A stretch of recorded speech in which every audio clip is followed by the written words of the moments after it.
In the beginning of time, there was nothing. No earth, no sky, no light. Only the vast and frightening void known as chaos. Chaos is formless space, the root cause of all things. It is vast and silent, consuming everything and creating a sense of absolute uncertainty. But out of this ancient void is born the first consciousness, Gaia. She is the earth, the foundation of the universe, the embodiment of life and stability. To create harmony, Gaia gives birth to Uranus, the mighty sky, who envelops her, creating the first union in the world. Heaven and earth come together, and their union gives rise to new powers, the first children, the first gods. But this union is not just creative.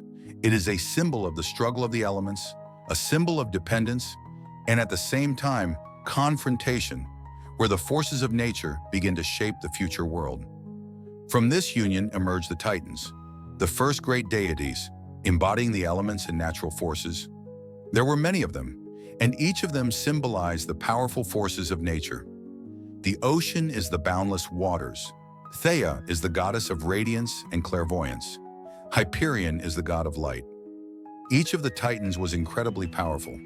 Among them were Koios, the symbol of awareness and foresight, and Theba, the personification of wisdom. But Rhea, the goddess of fertility and motherhood, was particularly prominent. She personified not only the continuation of the family, but also life itself, its cycles and rebirth.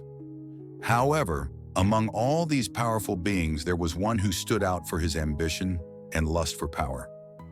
This was Kronos, the younger Titan who symbolized time. Uranus, fearing the power of his own children, keeps them locked deep in the bowels of the earth, causing suffering to Gaia, his wife. She can't take it any longer and begs her children to release her from her torment.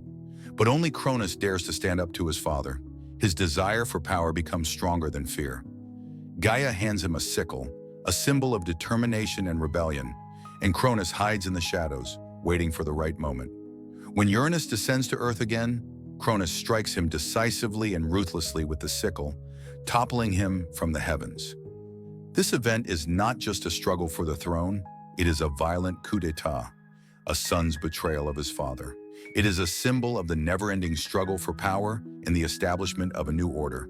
But along with this act of overthrow, Cronus unleashes another powerful being, Erinea, the goddess of vengeance, who swears to punish anyone who breaks blood ties. From the blood of Uranus, three terrible creatures are born, known as the Hecatonchires, stoic giants, and the Cyclopes, children of earth and sky, monstrous creatures with one eye in the middle of their foreheads. These creatures would become important figures in the future war of the gods. After the overthrow of Uranus, Kronos becomes the new ruler of the world. The other Titans gather around him, and the time of their domination begins. Cronus marries his sister Rhea, and their union becomes the epitome of power and strength. However, despite his might, a terrible prophecy looms over him. Soothsayers predict that just as Cronus overthrew his father, his children will one day overthrow him. Fear grips his consciousness. The power he has longed for turns out to be elusive. Panic grips him, and to escape his fate, he begins to act violently. When Rhea gives birth to their children, Cronus swallows them one by one as soon as they are born. Hestia, goddess of the hearth, Demeter, goddess of agriculture and fertility, Hera, future queen of the gods, Hades, ruler of the underworld, and Poseidon, lord of the seas, all end up in Cronus's insatiable womb. But Rhea, the mother of all these children, can no longer put up with the horror. She sees her children disappear one by one, and her heart fills with pain. In despair, she finds the strength to fight. When the time comes for the birth of the last child, the future Zeus, Rhea decides to save him. She gives birth to Zeus secretly on the island of Crete, in a secluded cave on Mount Ida. The nymphs hide him there, and the magical goat Amalthea feeds the baby with her milk. Meanwhile, Rhea tricks Cronus by wrapping the stone in swaddling clothes and handing it over as if it were a newborn baby. Cronus, unaware of the deception, swallows the stone. He is sure he has rid himself of another threat. But he does not know that his greatest fear is already growing on a distant island, preparing for a fateful battle.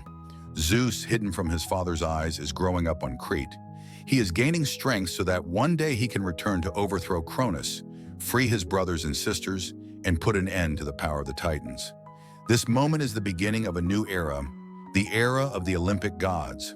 But this story is not over yet.